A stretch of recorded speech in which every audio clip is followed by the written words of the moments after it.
फिरे ढूंढता राम को मूर्ख चारों धाम, वहां तहां कैसे मिले घट में बैठा राम। कबीर साहिब अपनी श्रीवाणी में बहुत भेद की बात बता रहे हैं। मानव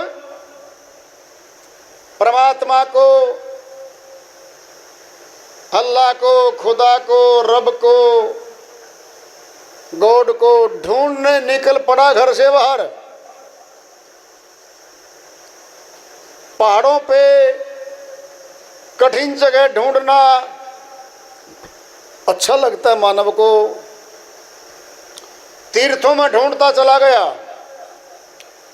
नदियों की धाराओं में ढूंढता चला गया, वनों में, जंगलों में, पहाड़ों पे ढूंढता चला गया, देशों विदेशों में घूमता ढूंढता चला गया। ये फिरे ढूंढता राम को मूर्ख चारों धाम, गंगोत्री, यमुनोत्री, केदारनाथ और बद्रीनाथ चारों पहाड़ों पे हैं और भारतवर्ष के उत्तर दिशा में है। वो चार धाम तो हैं, वो पहाड़ के हैं, उत्तर में हैं।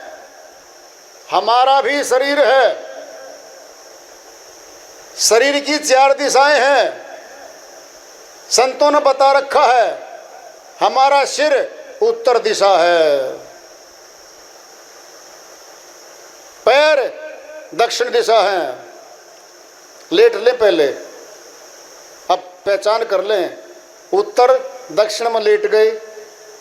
अब जो दायां बाजू है वह कहाँ गया?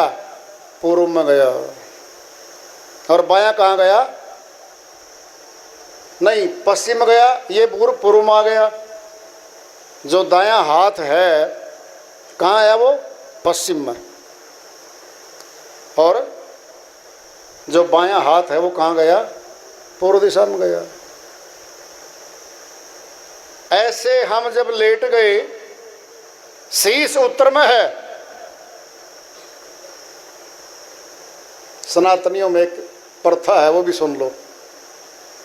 सनातन में जब कोई नज़दीकी परिवार का रिश्तेदार गुजर जाता है, गुजरने के बाद हम बुजुर्ग कह लो, बच्चे जवान तो शायद नहीं भी जानते इस भाषा को, कहते हैं भाई उत्तर दिशा में तो सिर कर दो इसका। अब दक्षिण में, यानी श्रीलंका दक्षिण पड़ता भारतवर्ष के, दक्षिण नहीं कहते सनातन में, श्रीलंका की तरफ इसके पैर कर दो। श्रीलंका किस दिशा में है? भारत के दक्षिण में है। क्या ये भेद है इस बात में?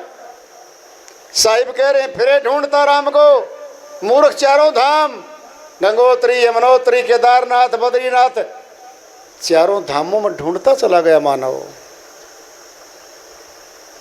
वहां कहां तैसे मिले घट में बैठा राम। परमात्मा तो सर्वव्यापक है। जब सर्वव्यापक है, किसी पहाड़ के चार धामों में सीमित हो जाए वो, फिर सर्वव्यापकता पे प्रश्न चिन्ह लग जाएगा। अगर सर्वव्यापक है, फिर किसी विशेष स्थान पर ही ढूंढे तो भी कोई हम बुद्धिमत्ता का परिचय नहीं देंगे। जब सर्वव्यापक है तो घट में भी है। घट में निकट है, बाहर दूर है। क्या घट में है? घट में ही है वो। अब प्रश्न पैदा होता है, घट में परमात्मा, फिर राक्षस, डाकू, चोर, कत्लोगर्द, डकैत, बलात्कारी क्यों बैठे हैं मनुष्य बने? फिर क्यों नहीं रोकता परमात्मा उनको ऐसे बुरे पाप कर्म करने से? क्यों नहीं रोकता वो अंदर बैठ के? सही प्रश्न है ये। संशय बिल्कुल नहीं है इसमें। सही तो है। उंगली माल डाकू आया, डाके डालता था, लूटता, खसोटता था लोगों को। महात्मा बुद्ध जा रहे थे कहीं अपने शिष्यों के साथ। उंगली माल बोला, हे साधु रुक जा। महात्मा बुद्ध बोले, मैं तो रुक गया, हे उंगली माल तुम कब रुकोगे? क्या मतलब?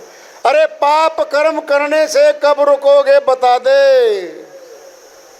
पापाचारी तू पाप करता चला जा रहा है, तू कब रुकेगा?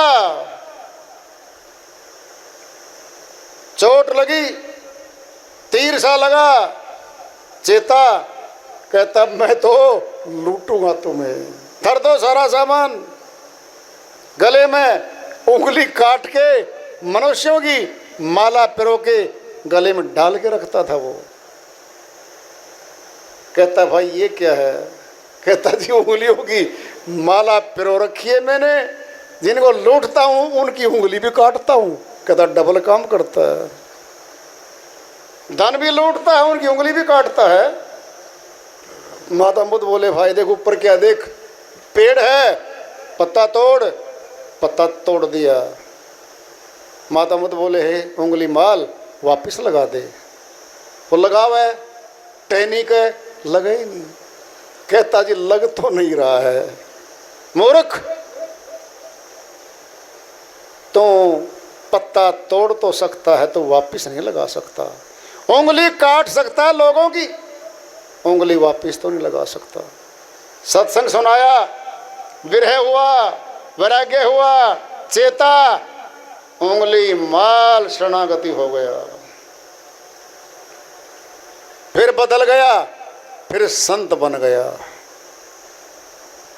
जब परमात्मा की शक्ति जागृत हो गई अंदर, जब मालिक जागृत हुआ, सुषुप्ति में था, फिर उंगली माल संत बन गया, बदल दिया।